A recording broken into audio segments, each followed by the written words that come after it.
Boa noite, minhas queridas irmãs, meus queridos irmãos. Sejam todos bem-vindos a essa quarta-feira abençoada de nosso encontro fraterno.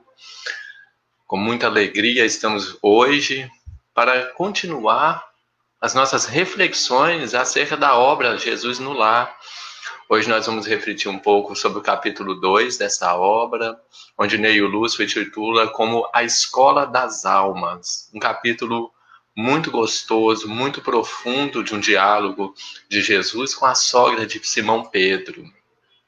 Já dou uma boa noite calorosa para as nossas amigas que estão nos acompanhando, a Paola, a Jaqueline, a Mara. Sejam bem-vindos, gente. Vamos participando através do chat, tá bom? O estudo precisa ter essa interação, então eu vou contar com vocês aí, concordem, discordem, dê a opinião de vocês para que a gente possa deixar esse nosso estudo construtivo. A Regina chegando aí também, bem-vinda, Regina, muito bem. Hoje nós tínhamos programado um diálogo entre eu e a nossa companheira Natália, mas ela teve imprevistos familiares e não pôde comparecer conosco hoje. Mas outra oportunidade nós estaremos reagendando novamente, tá bom? Então hoje nós vamos seguir novamente eu e vocês. Por isso que eu vou contar com vocês aí, com a participação aí através do chat, tá bom? Vou convidar vocês para que nós possamos dar início a esse nosso estudo, para que possamos fazer uma prece inicial, rogando a espiritualidade amiga, ao Mestre Jesus, que possa estar conosco, abençoando esse nosso encontro, tá bom? Então eu convido a cada um de nossos acompanhantes nessa noite, para que nós possamos entrar em sintonia com os nossos sentimentos mais nobres, permitindo que eles tomem conta do nosso ser, permitindo que eles possam crescer dentro de nós, deixando plasmar apenas o amor, o desejo de melhora, a esperança, a fé viva em nossa doutrina espírita, em nosso Mestre Jesus. Envoltos nesses sentimentos belíssimos, rogaremos a bênção divina ao Mestre de Nazaré, para que ele possa estar conosco, guiar nossos passos e sempre iluminar cada instante de nossas vidas, para que nós possamos encontrar essa sustentação, mesmo nos momentos mais difíceis, mesmo durante os nossos vacilos e os nossos fraquejos, e assim possamos conduzir-nos à evolução, ao autoconhecimento e principalmente à caridade. Que tenhamos uma excelente noite juntos e que Jesus nos abençoe e acompanhe sempre. Assim seja. Muito bem, queridas. Vou falar no feminino, né? Queridas amigas. Estou vendo que só temos amigas aqui hoje, irmãs muito queridas, né? Por enquanto, né? Daqui a pouco o pessoal vai estar entrando. Nós vamos colocar aqui o texto, igual eu expliquei na nossa última live, né? De 15 dias atrás. Nós vamos estar fazendo os encontros quinzenalmente para fazer o estudo da obra Jesus no Lar.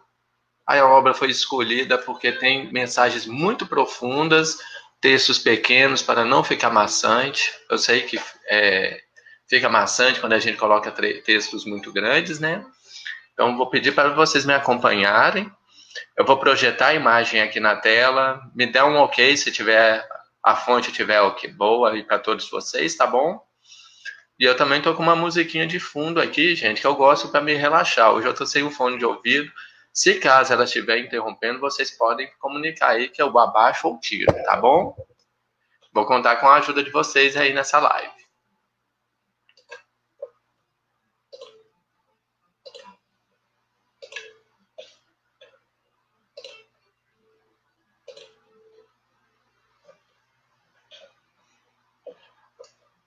Vamos lá? A fonte ficou bacana assim, gente?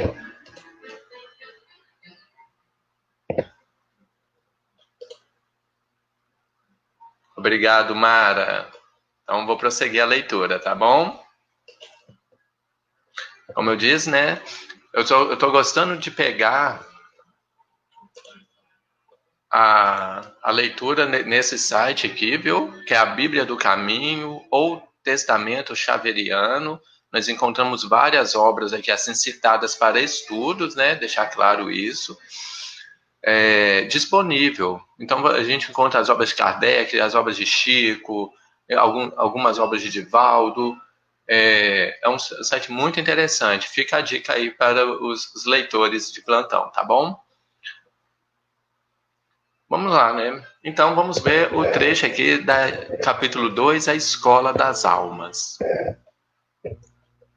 Congregados em torno do Cristo, os domésticos de Simão ouviram a voz suave e persuasiva do mestre comentando os sagrados textos.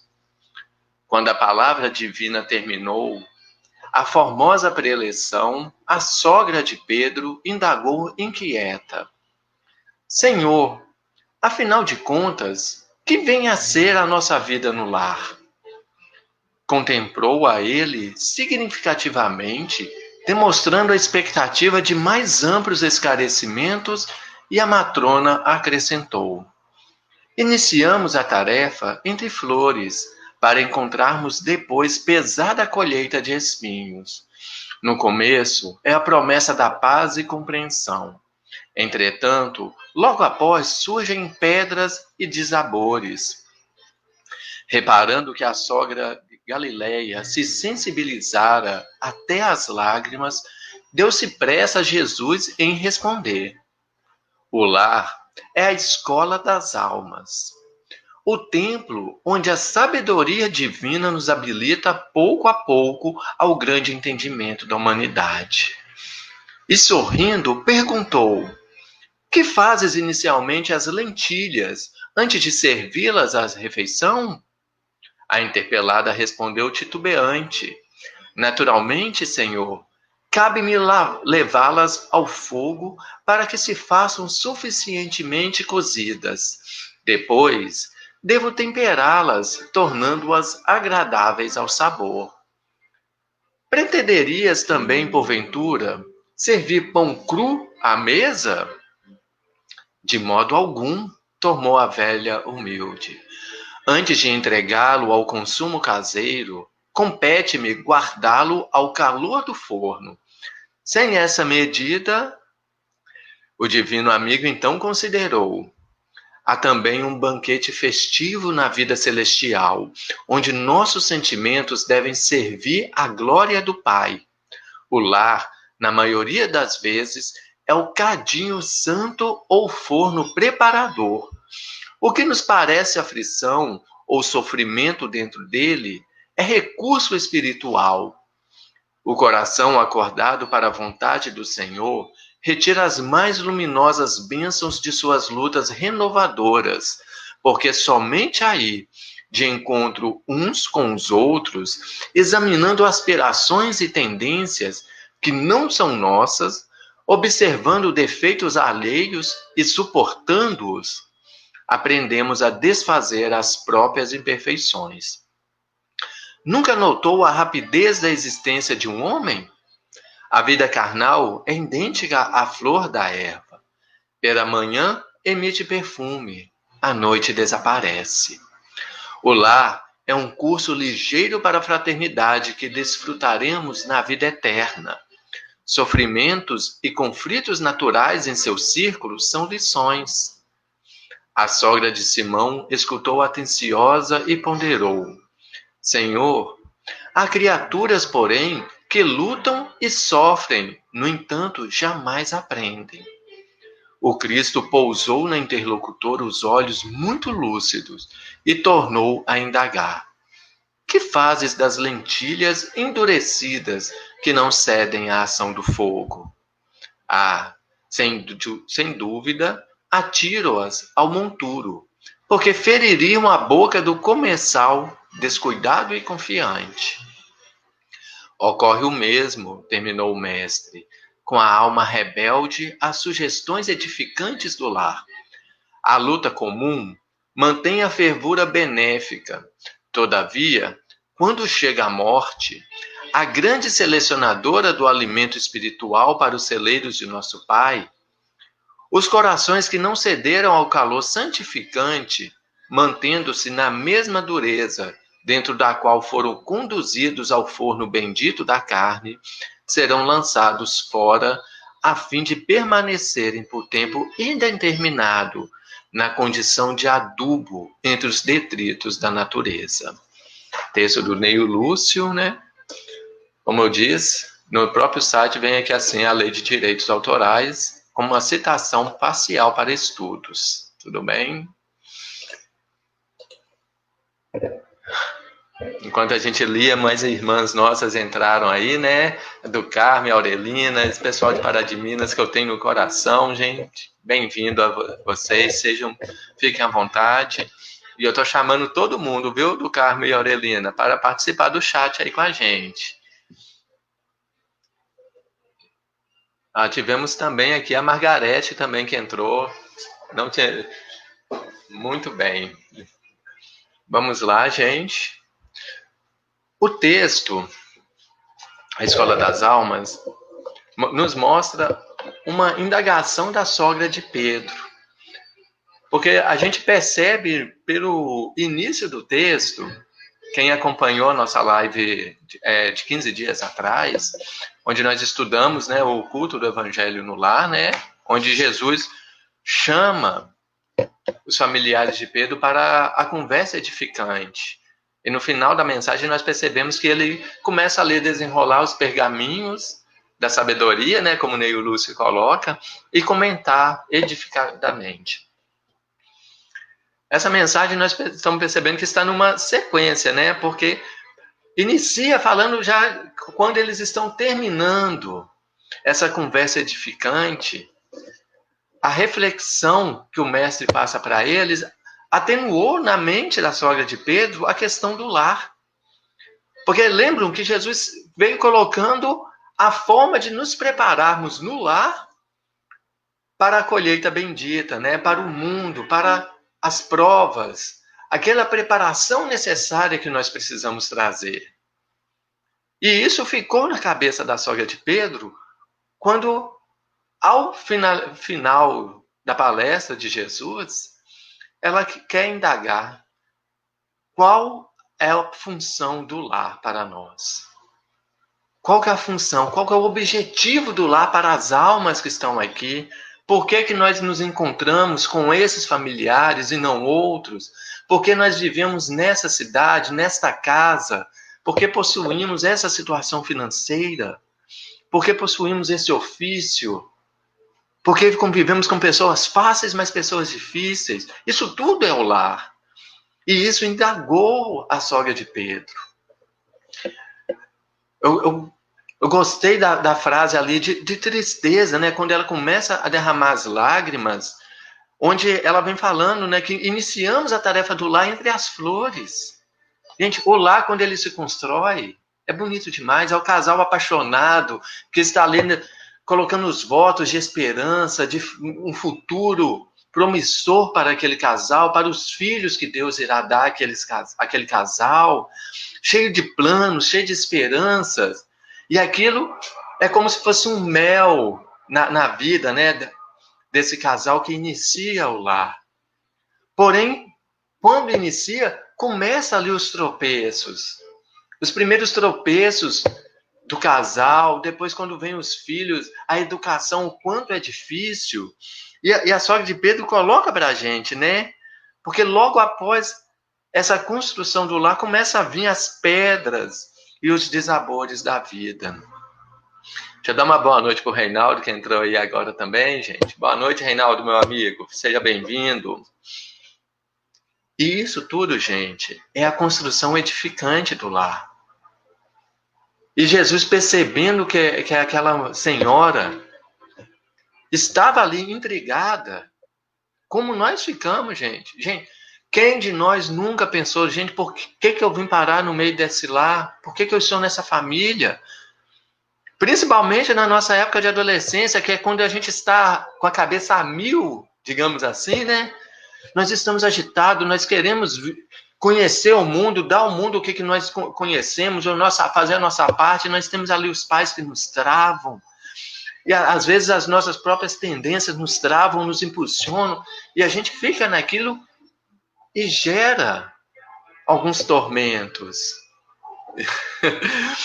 Você pensa nisso, né, Paola? Todos nós passamos por isso, né? E nós ficamos crescendo isso, mas encontramos atrito. Porque normalmente nós vamos ter atrito com irmãos, vamos ter atrito com os pais, e ficamos pensando, o que eu vim parar aqui? O que eu faço nesse lar? Por que Deus me colocou aqui? Aí Jesus, a primeira frase de Jesus aqui na mensagem é grandiosa demais, gente. Jesus, ele diz assim, né? O lar é a escola das almas.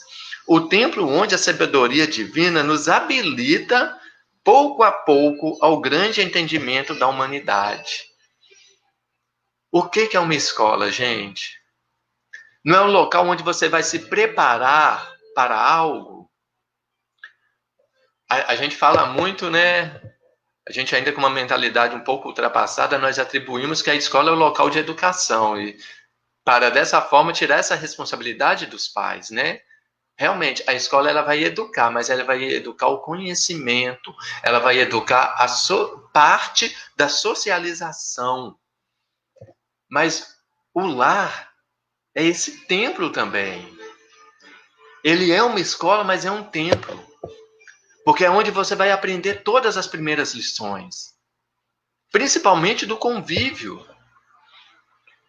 Quando nós formamos o lar, você tem ali o casal, o homem, a mulher, ou outras formas de casais também. Hoje nós percebemos isso, que a questão do amor não fica mais escondido. A pessoa que ama, o homem que ama outro homem, ele constitui um casal com outro homem. A mulher que ama outra mulher constitui um casal com outra mulher. E isso é dando margem para que o amor possa florescer. E nós, como cristãos, devemos compreender e aceitar isso. Porque tudo que vem fruto do amor é belo. Tudo bem? Então, quando o casal se junta, cada um vem para formar um lar com a cultura que ele traz do seu antigo lar. Ele vai trazer a cultura de como era com seus pais, de como era com seus irmãos, e todo lar tem um mecanismo, tem uma dinâmica de funcionamento. Quando você junta duas pessoas ali para construir um novo lar, você já tem o primeiro choque, que é um choque cultural. É um momento que uma pessoa que tinha um costume de fazer de um jeito e outra tinha um costume de fazer de outro jeito se entrelaçam para fazer de uma terceira forma. Isso vai proporcionar um processo de mudança na vida da pessoa. É o primeiro atrito que a gente vai ter. Porque eu vou ter que esquecer parcialmente o que eu aprendi com meus pais e meu companheiro ou companheira vai ter que esquecer parcialmente o que aprenderam com os pais dele. E ali vai constituir essa família. Porque alguma parte da minha cultura familiar eu vou trazer. E parte da cultura familiar da minha esposa ela vai trazer. E ali nós vamos criar uma terceira cultura familiar, que é a cultura do meu lar. E quando o casal passa por esse processo de mudança nessa rotina, ele se adapta. Mas o processo de mudança é um processo estressante. Depois que está adaptável, vem os filhos. E aí já faz uma outra mudança, gera um outro estresse, porque ali você já tem que moldar sua vida inteira para atender às necessidades daquele ser frágil que Deus colocou nas suas mãos. E depois que você consegue adaptar, consegue linear, você vai vir nas fases da criação desse filho. Porque você não vai criar um bebê de meses da mesma forma que você vai criar uma criança de 10 anos, ou um adolescente de 16, ou um jovem de 18. Cada fase ali nesse processo de criação vai proporcionar esses processos de mudança, de crescimento, oportunidades, como Jesus coloca, né? Oportunidades benditas para o nosso melhoramento. Por isso que o lar se torna essa escola e esse templo. Porque é ali que você vai fazer isso. E o mais bonito do lar, gente, é que no lar nós nos mostramos como realmente somos. Porque quando nós estamos no mundo organizacional, né, estamos começando o nosso ofício, nosso trabalho, ou já estamos mais velhos também, no caso dos pais, nós temos uma postura e uma máscara que nós vestimos nesse mundo. Quando nós estamos dentro do nosso mundo religioso, o templo que solidifica a religião social em nossas vidas, nós temos outra máscara. Quando eu estou com meus vizinhos, olha a outra máscara aqui. E quando eu vou visitar os meus parentes, olha a outra máscara aqui.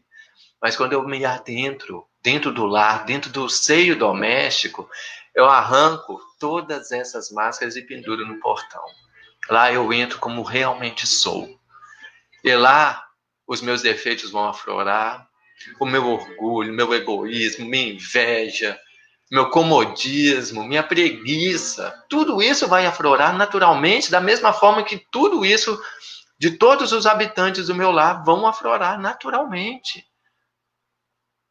É hipocrisia? Lá no templo religioso ele fala tanto que a gente tem que vencer o orgulho, o egoísmo, mas quando chega no lar ele é tudo isso. Não é hipocrisia, gente.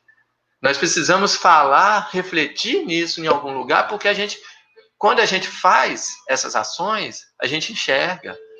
Porque eu falei, dentro da religião a gente fala, quando a gente faz isso no lar, é nosso orgulho falando, mas aí quando eu estou fazendo aquela ação, opa, aí o orgulhoso aqui, presente. Percebem? Só que nisso a gente falando de nós, indivíduo, só que é essa mesma conotação com todos os habitantes do seu lar. Então os defeitos vão aflorar sim, e eu vou ver os defeitos de um por um dos meus familiares e todos eles vão ver os meus defeitos. E aí que entra, como Jesus colocou, o cadinho reparador. Cadinho, gente, quem não conhece, é como se fosse uma louça, como se fosse uma xícara, tem vários tamanhos, onde é utilizado para a purificação do metal. Ali você vai derreter o metal e a impureza dele, né, vai boiar como uma nata, né, de leite, né, e você consegue retirar toda a impureza para manter o metal puro. E a gente vai ver aqui Jesus comparando o lar como esse cadinho reparador em nossas vidas. Porque com os exemplos que ele trouxe para a sogra de Simão Pedro, o exemplo doméstico, o exemplo ali da cozinha, né, que era um exemplo palpável para essa senhora, ele mostra que o nosso processo de educação, ele passa por um processo que pode causar dor, pode causar sofrimento. No caso aqui, assim, dos exemplos que ele dá para a sogra de Simão, ele usa o exemplo da lentilha e do pão. A lentilha, para ela preparar, ela tem que ser cozida. E depois salgada, temperada. E o pão, para ficar no ponto de comer, ele tem que ir ao calor do forno. Nós temos aqui, assim, 3 fases que nós vivemos em nossos lares. Porque nós vamos ferver como essa lentilha dentro do lar. Quando eu deixo os defeitos dos meus familiares me tirar a paz e explodo naquela agitação de fúria, de raiva, porque eu fervi por dentro. Eu vou ser salgado também. Toda vez que os meus defeitos ir de choque com os defeitos ou virtudes de um familiar, aí eu vou ter que ser temperado, eu vou ter que me adequar àquilo. E eu vou ir ao calor também, como pão, que é quando eu me... Desculpa, gente, esbarrei no microfone aqui. Que é quando eu estiver abafado, às vezes pelas virtudes ou pelos defeitos dos meus familiares. Porque se eu deixar aflorar mais os meus defeitos, gente, as virtudes também podem me abafar. E eu vou me sentir como se estivesse no forno. Então, todo esse convívio, ele vai influenciar na nossa educação, na nossa formação, para esse banquete celeste que Jesus nos promete. E lá nós vamos encontrar, sim, a reparação. Porque o aprendiz evangélico, quando ele se deixa quando ele se permite essa transformação, essa mudança, através dos exemplos que o lar vai lhe fomentando, vai lhe fornecendo, ele se transforma, porque ele observa a si, ao outro, e vê o processo que está circulando nesse ambiente. E providencia a transformação lentamente. Aí eu vou aproveitar que a Margarete está aqui, vou até pegar a frase dela, né, Margarete? Nós vamos transformando milímetro a milímetro para o melhor, para o bem, para o nosso propósito junto ao planeta, à sociedade, à divindade. Mas a sogra de Pedro, ela sábia, uma senhora vivida, ela ainda indaga, mestre, mas e aquelas pessoas que passam por todo esse processo educativo, todo esse processo pedagógico, o sofrimento, os labores do lar, mas não se permitem se transformar. E aí? Porque percebe, gente, todos nós passamos por isso, às vezes nós vemos pessoas que passam ali por situações difíceis repetidamente, e muitas vezes situações similares à mesma, que causam transtorno, sofrimento, e a pessoa continua fazendo tudo aquilo que leva para aquilo. Parece que não aprende. E para isso a gente percebe, é tão forte na nossa sociedade que tem até um ditado popular, né? Quando diz, né, que fica dando murro em ponta de faca. A pessoa fica ali insistente com aquilo e não se transforma, não modifica. O que vai ser dessas pessoas? Como que Deus vai auxiliar? E Jesus volta ao exemplo da cozinha, perguntando para que a senhora, né, o que você faz com a lentilha que não cede ao processo do cozimento? O que você vai fazer com aquela lentilha? Gente, só para a gente dar uma observação aqui, eu imagino que todos devem conhecer lentilha, mas quem não conhecer, a gente pode atribuir como se fosse o nosso feijão, tá bom? É um grão também, você faz ele cozido muito parecido com feijão, tá bom? Aí e Jesus responde, a senhora responde, né? Quando a lentilha não permite cozinhar, ela retira e joga fora. Simplesmente assim. Ela não vai servir uma lentilha dura para a sua família comer, para seus convidados comer. Então, se não cozinhou, joga fora. Simples assim. E Jesus fala que ocorre o mesmo através da providência divina. Mas aí a gente fica intrigado. Peraí, a lentilha que não cozinha, eu tiro da minha panela e jogo fora. Então, uma pessoa que não se transforma, Deus vai tirar ela do mundo e jogar fora? Meu Deus, não é bem assim, gente. Porque nós vamos ver que Jesus coloca... Nós vamos ver que Jesus coloca para nós que as almas que não se permitirem a transformação, e isso, gente, é quando ela não se permite a transformação nenhuma. A gente vai ver quando ele diz que é aquele que quando chega o momento da morte, ele está da forma como ele chegou ao mundo. E nós sabemos, através do livro dos Espíritos, né, que o Espírito ele não retrocede. Ele pode estacionar. Então, ele pode sim ficar estacionado uma encarnação toda, sem avançar nenhum milímetro? Pode. Gente, mas pelo que a gente percebe, pelas reflexões que a gente faz, nós sabemos que podemos sim estacionar. Mas sabemos que a pessoa ela tem que desprender um esforço sobre-humano para ficar estacionado. Porque quando você passa pelos labores da vida, como diz, né? As chicotadas que te bate daqui, você é forçado a se disciplinar, você é forçado a direcionar. Mas há aqueles muito endurecidos que realmente estacionam. Só que Jesus vai comparando a eles que eles estarão sendo atirados na condição de adubo entre os detritos da natureza. Porque até mesmo aquela lentilha endurecida que você joga fora, ela vai ter uma utilidade. Tudo é útil. Tudo é útil na criação. Se você jogar ela no meio de plantas, ela vai decompor e vai virar adubo. A mesma coisa são as almas. Porque aquela alma endurecida, ela ainda exerce um papel fundamental na providência divina. Vocês vão lembrar da passagem evangélica, e nós vamos encontrar também essa reflexão no Evangelho segundo o Espiritismo, quando Jesus diz que há necessidade do escândalo, mas ai daquele por quem ele vier. A providência divina, na nossa atual conjuntura de mundo, ainda necessita de pessoas endurecidas.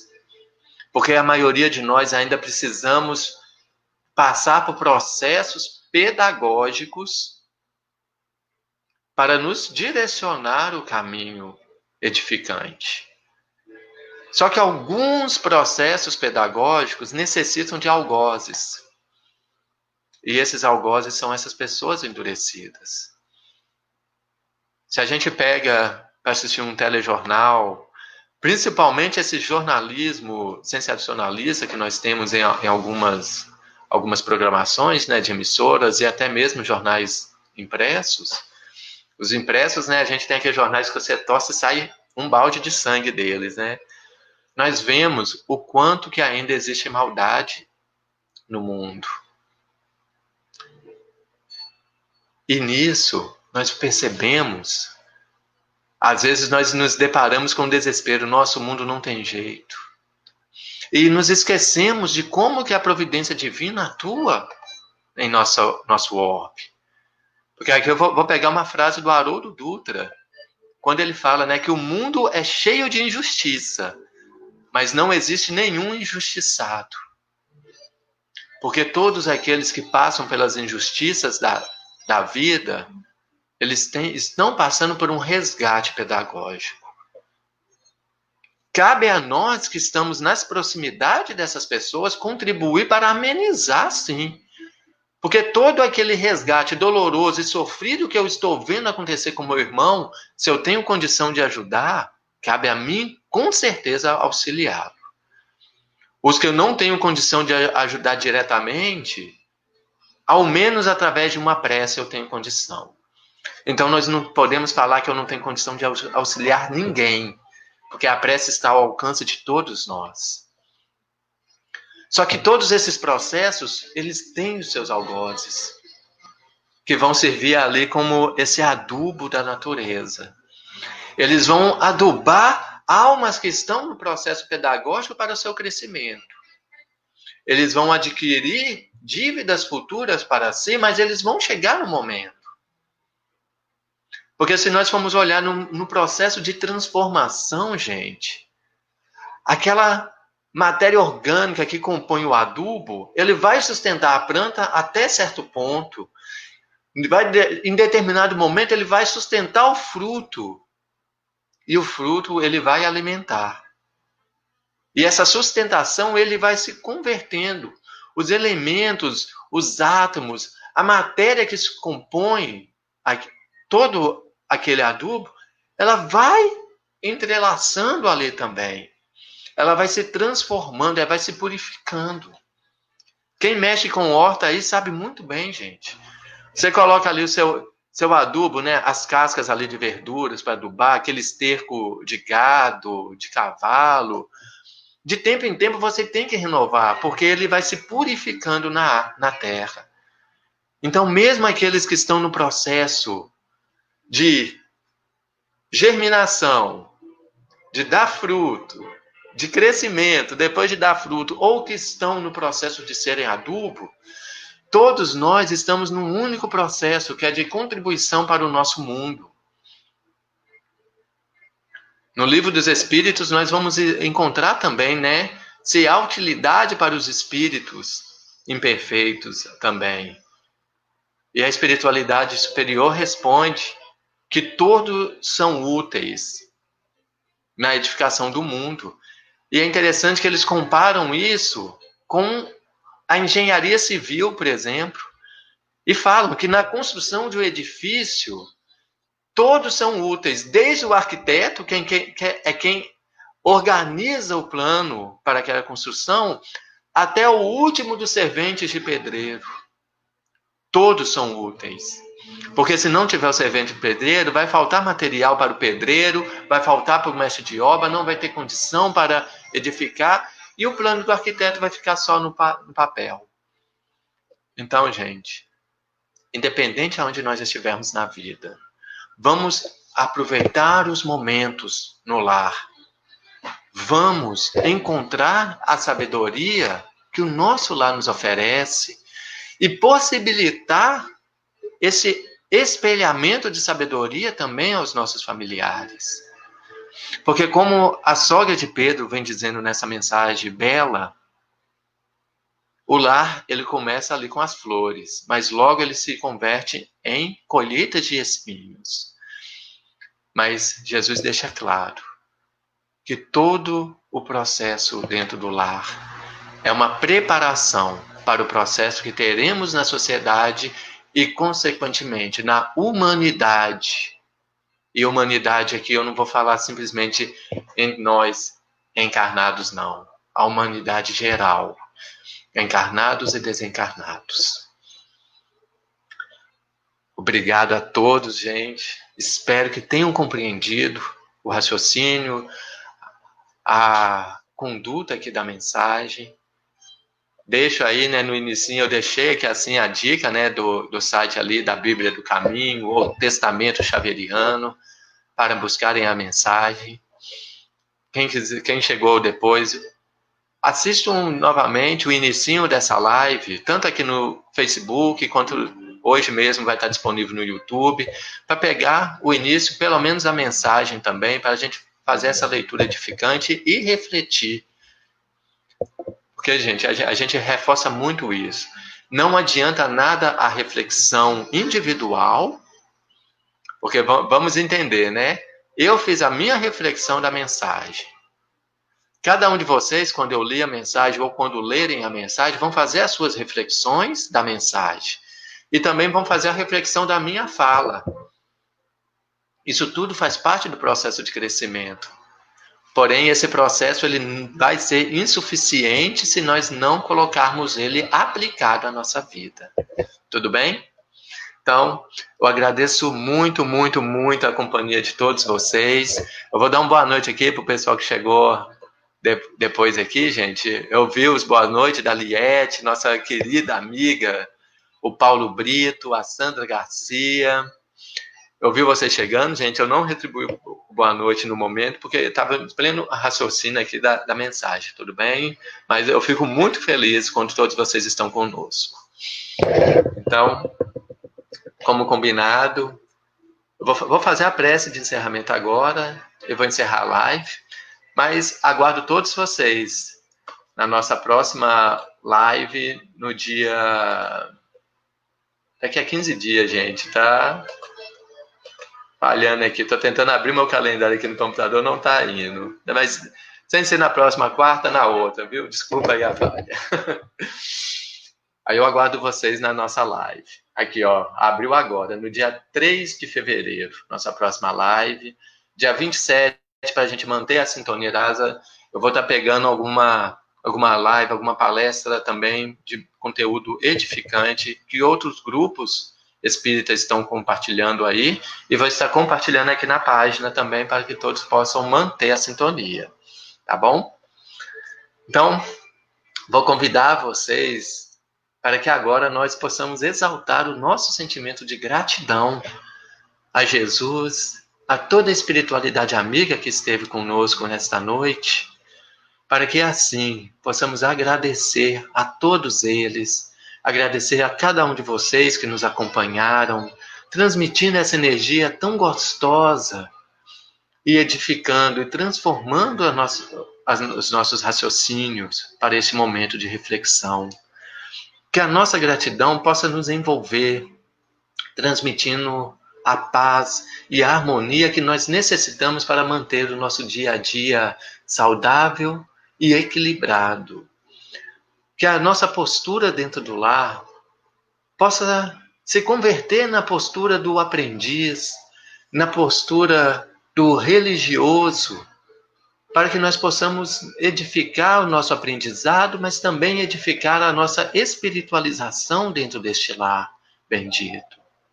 Que Jesus abençoe a cada um de vocês, a todos aqueles que irão assistir posteriormente e a todos aqueles do nosso grupo de proximidades que necessitam de nossas orações. Assim seja. Gente, muito boa noite. Obrigado, obrigado, obrigado pela companhia dessa noite abençoada.